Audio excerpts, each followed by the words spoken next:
But the issue is obviously far from dead.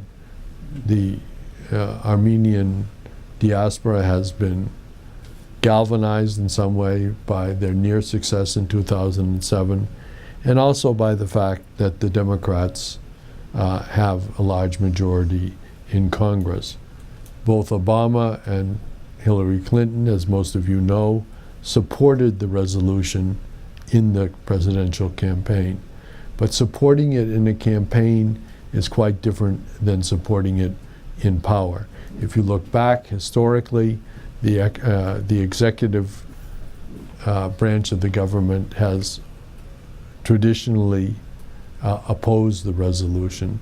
Both George Bush and Bill Clinton supported the resolution when they were not in office, but as soon as they became president, switched their view. It seems to me that this is highly likely to be the case with Obama as well. It is hard for me to imagine that Obama could go to Turkey after the NATO summit and then a few weeks later issue a proclamation which would essentially undercut all that would be achieved during the visit. Therefore, it's my view that Obama is likely to fudge the issue in some way and give priority to the strategic rationale behind a rapprochement with Turkey. If the resolution were to pass, it seems to me that the negative impact on U.S.-Turkish relations could be quite serious.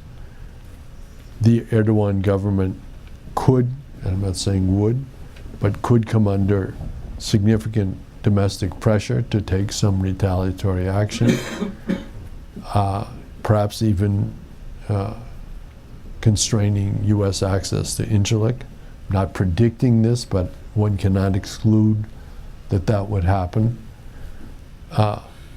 This could affect the U.S. ability to withdraw forces from Iraq.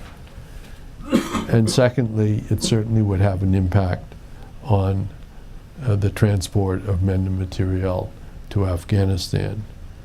It would also undercut, most likely, the reconciliation and rapprochement between Armenia and Turkey.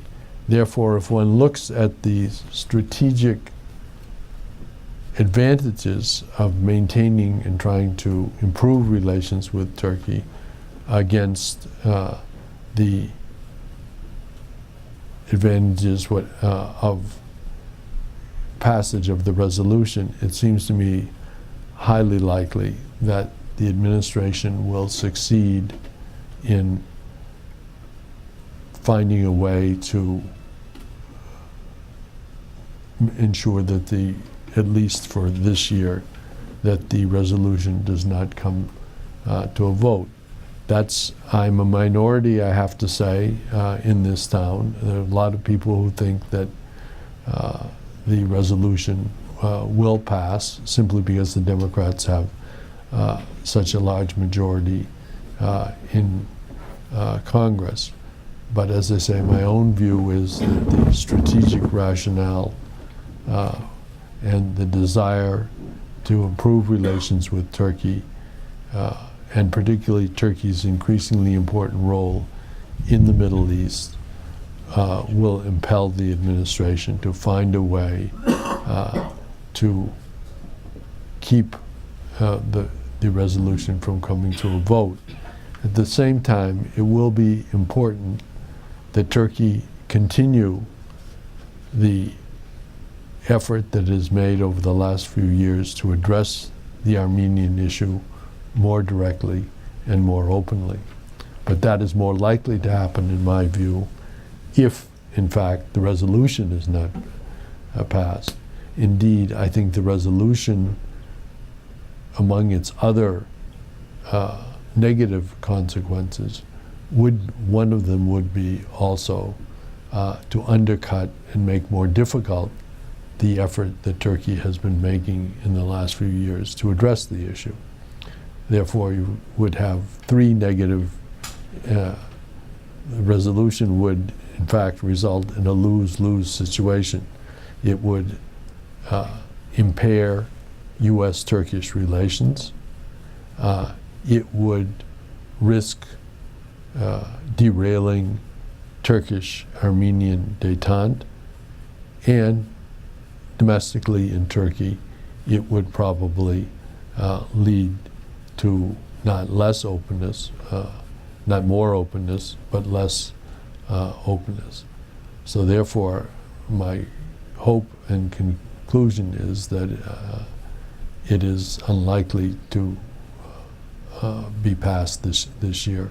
Maybe I'll stop there, and I'd be glad to answer any questions. Well, thank you very much. This is a wide-ranging and very interesting discussion. I'm going to do what I normally do, which is reserve the right to the first question or questions, and then we'll open it up to the floor. And when we do open it up, if you will be so kind as to identify yourself and whatever affiliation, academic or otherwise, you might have. My questions are twofold. One is, you mentioned that the United States is probably fairly loath to allow Turkey to act as a moderator, but in particular... Mediator. Oh, okay, mediator.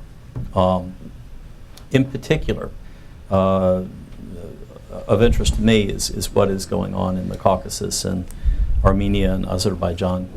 And clearly the U.S. has something to bring to the table there, but also something to gain from a more settled relations in the Caucasus. Certainly, if Nagorno-Karabakh can be resolved, that has implications for energy coming out of, or gas coming out of Turkmenistan, as well as lessening of tensions in the Caucasus. In this capacity, though, do you think that Turkey can play a role of a party at the table, or by definition, when it comes to U.S.-Russian relations, they will be in a role in this area of being a mediator? Or is it sort of a tripartite? Do you see that as being a tripartite situation? And the second is just a more general question, and that is, what would you suggest going forward in terms of a way of building a foundation where Turkish-American relations are not held hostage to periodic, particularist political agenda, such as the issue of the genocide resolution? Let me start with the second, because I think it's on everybody's mind. It's unfortunate, but the U.S. political system is what it is, and in some cases, and therefore domestic lobbies do play an important role, and they're going to continue to play an important role, and this issue is not going to go away. And at some point, one of these resolutions might pass. I think Turkey also has to recognize that this is part of the way the U.S. system works.